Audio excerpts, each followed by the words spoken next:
Qui a inventé le yoga? Alors, il n'y a pas vraiment une personne qui a inventé le yoga. En fait, on attribue la paternité, entre guillemets, du yoga à Patanjali. Donc, c'est un sage qui est indien, mais il y a plusieurs milliers d'années qui a écrit. On a en tout cas regroupé dans des ouvrages plusieurs règles, un petit peu comme des principes de vie du yogi en fait. Et donc on fait souvent référence au Yoga Sutra de Patanjali quand on parle du yoga.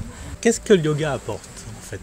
Alors le yoga, donc il y a l'aspect physique dont on a parlé, mais en fait il y a beaucoup d'autres choses en fait. C'est-à-dire qu'il va aussi avoir la pratique de la méditation, la pratique de la respiration, la pratique de la concentration et toutes autres choses qui sont plus un petit peu de la philosophie, comme l'honnêteté, la manière de ne pas voler par exemple, etc. etc. Et donc la non-violence, la himsa. Donc en fait tout ça c'est des petites règles qui finalement sont censées apporter un bien-être, que ce soit physique ou mental. En fait le yoga c'est un mot sanskrit qui a une racine qui s'appelle yug et en sanskrit ça veut dire union.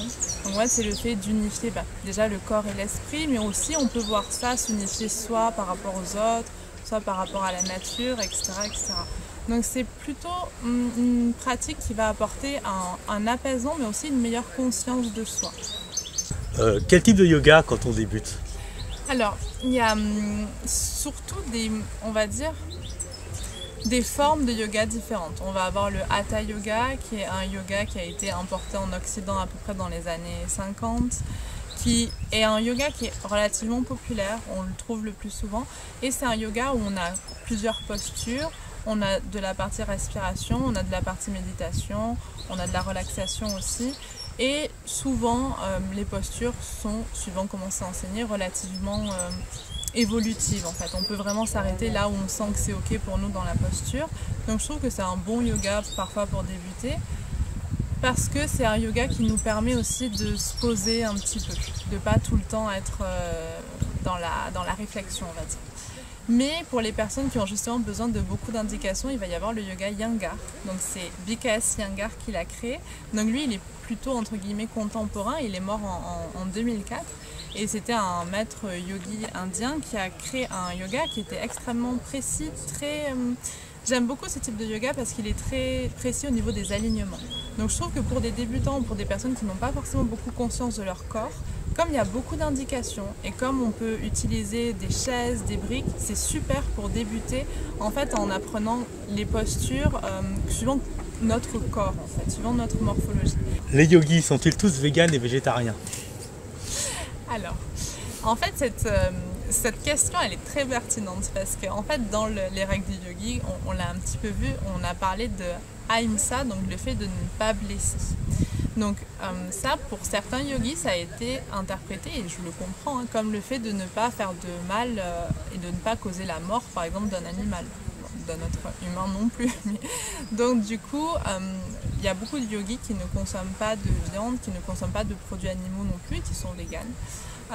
Après, je pense que l'alimentation et le yoga, je pense que c'est aussi une question d'alimentation consciente, c'est-à-dire à partir du moment où on prend plus conscience de son corps, parfois on est plus conscience aussi, on a plus conscience de ce dont on a besoin. Et je pense que c'est important de parfois se détacher un petit peu de certaines étiquettes, parce que tout peut être remis en question. Et je trouve que c'est ça aussi l'enseignement du yoga, c'est-à-dire qu'on peut tout remettre en question, y compris des dogmes, où parfois on s'enferme en fait dans des étiquettes alimentaires. Et du coup on n'est plus dans l'alimentation consciente ou intuitive, on est vraiment dans une alimentation qu'on suit par idéologie. Tu as la tête de Yogiza, une petite structure de yoga. Parle-moi-en un petit peu. Alors, je suis entrepreneur individuel, donc j'ai pas de société, c'est juste moi en fait qui ai débuté mon activité il y a 2 ans et demi, 3 ans, où j'ai décidé de faire du yoga à 100% mon métier. Et à côté de ça, j'ai créé un blog et une chaîne YouTube où je propose aussi des vidéos en ligne. Et donc voilà, donc on peut retrouver les vidéos dans plusieurs plateformes si on ne peut pas pratiquer avec moi. Sinon, moi c'est vrai que je donne pas mal de cours en extérieur quand il fait beau jour. Sinon ça va plutôt être des cours privés ou semi-privés. Et sinon, depuis cette année, depuis 2019, je donne aussi des cours en entreprise. Et ça, je trouve ça bien que des entreprises s'ouvrent à ça, parce que c'est vraiment, ça a vraiment un impact en fait sur la vie et la manière dont les salariés vont au travail.